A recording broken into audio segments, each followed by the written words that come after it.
Our View from the West coaching conversations roll along. We're joined now by the 2A representative from the north side of the bracket, Jeff Reents, the head coach of the Wilmington Wildcats. Coach, thanks so much for taking time to be here. An exciting, busy time of year, but, very exciting. Thanks for jumping in. No, yeah, hey guys, I appreciate you guys having me on. Yeah, like you said, it's an exciting time of year. We're glad to be in the mix here, and like you said, busy time, but a good time. Yeah. Coach, I think most people listening to this know kind of what Wilmington's all about. Over 5,000 rushing yards this season. The running backs get a ton of credit for that, and we'll talk about them. But what impresses us is the good offensive line play in a pretty unique, pretty dynamic offense that you run rushing wise. What goes into the training program? What emphasis do you put on line play, and how do you execute so well? Oh, well, yeah, I appreciate that. It takes a lot of time and effort. We're fortunate this year that we have a couple of guys that have been playing 3 years on the offensive line. A couple other guys, this is their second year starting for us. So we have a lot of experience up front. No doubt, just like everybody else, we start in June with our schemes and what we're doing. They run the double wing offense through high school, but even into our little kids programs. Some of our teams have adjusted to the double wing, and so as the kids come up, they've been through that pretty good. And us being able to have that experience on the offensive line and being able to adjust, I think is something that's been very big for us this year. And but no, it takes a ton of work and a ton of time, and we put a lot of emphasis on it. There's no doubt about that. Offensive line play is a huge part of the game, which we all know, and you have to put a lot of time in that aspect of it. Well, yeah, you just talked about it, that the running backs get a lot of hype, and a lot of it goes to the offensive line too. The credit should. I'm curious from a quarterback's perspective, right? Here's an offense that has thrown all of 5 times this year, but you get Billy Moore involved in the running game. So is the concept of not having a passing attack, is that kind of developed in the youth stages of Wilmington football, where quarterbacks can expect to be more of controlling the offense and handing the ball off, or getting involved with the run game as opposed to having to throw any passes at all? Yeah, no, I mean it changes per year. I mean, we've had some seasons where we've had quarterbacks throw over 1,000 yards.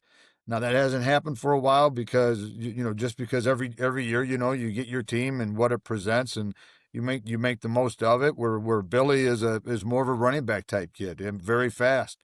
And so we have 4 running backs now in the backfield. We try to utilize him the best way we can. I think the other thing Billy does a great job of, and our quarterbacks do a good job of, that have had success, is being able to audible at the line of scrimmage. If we see a play that may or may not work, Billy has the confidence level to change that play, and he has the experience to do that. But he's very unique for us. He's very fast, and I think he adds a wrinkle to us that you can key on one running back for a little bit, but I think it makes us make the defense defend the whole field, if that makes sense there. Yeah.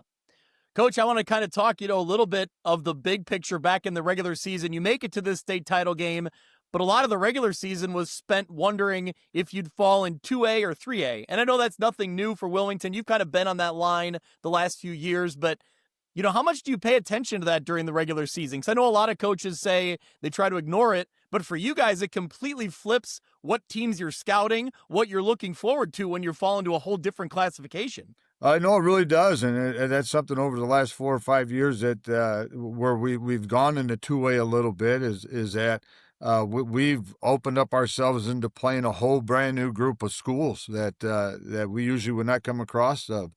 I know now in 2A we play. I think we played Tri-Valley guys 4 times now. It'd be the first time we played El Paso last week. Be playing Maroa. Now this will be the second time we play them.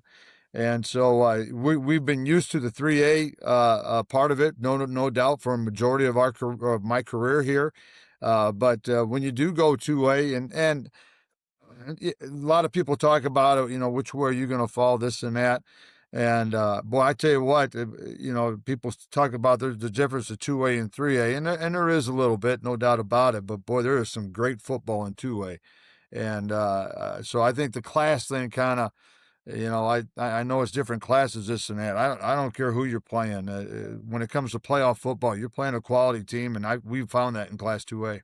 All right, looking ahead to Friday afternoon, this is quite the contrast between two high-powered offenses. You both have over 5,000 yards of total offense, but you're coming at it from two distinct different ways. Obviously, we just talked about your 5 passes all year, but 5,000 rushing yards, and Maroa-Forsyth and Ryan Shepard is a 3,000-yard passer. So both programs are also putting up a ton of points.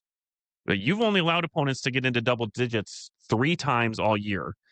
What will your keys be on the defensive side of the ball to stop this potent Trojan attack? Yeah, no, it's first and foremost, Josh does a great job and with what they do there, and we're going to get all different types of formations and motions, and the Shepherd kid's really good. The Smith kid is really good, and the receiver, and you just you got to make sure that I tell you what, first and foremost, being aligned because of all the different formations and the motions, making sure we adjust and we're communicating defensive back wise, and no matter what, and the Shepherd kid's a great athlete, but if we don't stop the run, we're that'll get us behind the 8 ball in a hurry because then he can both run and pass. We got to be able to make sure that we're doing that to begin with, and I think the key is for us is to try to keep them off the field. And we need to keep ball possession.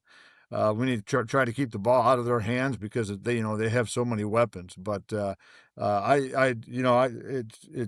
exactly right. It is 2 different ways to play the game. They play it fast. They play it with a lot of different ways. Josh is great with that stuff. And obviously we're a little more simple with what we do, but we feel effective also. Yeah. Well, you guys haven't scored under 40 points since week 1. So in your pregame prep, is how you distribute the ball something you want to attack ahead of time, or is it something that just comes naturally during the game? How does the game flow work, game calling? Yeah, there's no doubt that we think that we're going to get a particular defense, and we'll practice that way, and, we'll do all of our scout work and go from there. But there is a lot of times that when we do start the game, we do get a different defense than maybe what their base defense would be, and we have to make adjustments on the run. And I think, as I said before, I think that's been a big part of our success this year, where we've been able to make those adjustments. I think as we go through our scout, we definitely have an idea of what we want to do, and particularly maybe who's who could shine particularly in this game. Maybe it's Billy, maybe it's Ketman, maybe it's the K-Chuck kid. But that really develops more as the game goes on, guys. It really does, and we're trying to find out exactly how they're defending us, and there's no doubt that there's plenty of times we get new defenses, and it takes a little time to do that. Here, Coach, you mentioned one of your keys for Friday is going to be maintaining the ball, keeping Maroa-Forsyth's offense off the field, but that's a little tough, admittedly, right? You're coming off of an EPG game where I think some of your first half drives didn't last more than 2 or 3 plays, so that might be easier said than done. But I'm curious, from a coach's perspective, when these wins start racking up and doing it the way that you have been doing it all season, how do you keep these players level-headed and able to stick to the basics, either from, again, winning the way that you're winning, or, as I just mentioned, when they're not on the field that much? No, I mean, you got to keep their focus, and that's something that we have to do during the week, and making sure they're playing their best football at all times. I think another big thing for us this year is I've talked a lot about that experience that we have. We had quite a few guys be on that team 2 years ago that won, and so now they understand what it takes to make sure that we maintain that high level of expectations. And between the coaching staff and the senior group, I think they've done a really good job of when we're at practice maintaining that high level of play, and making sure that we don't take a dip in our play and what we're doing. And I can't say enough about our senior group. They've done a tremendous job in leading us. Well, Coach, you just referenced it. You're going for your 3rd state championship in 5 years. That senior group means a lot. especially with 37 wins in the last 3 seasons.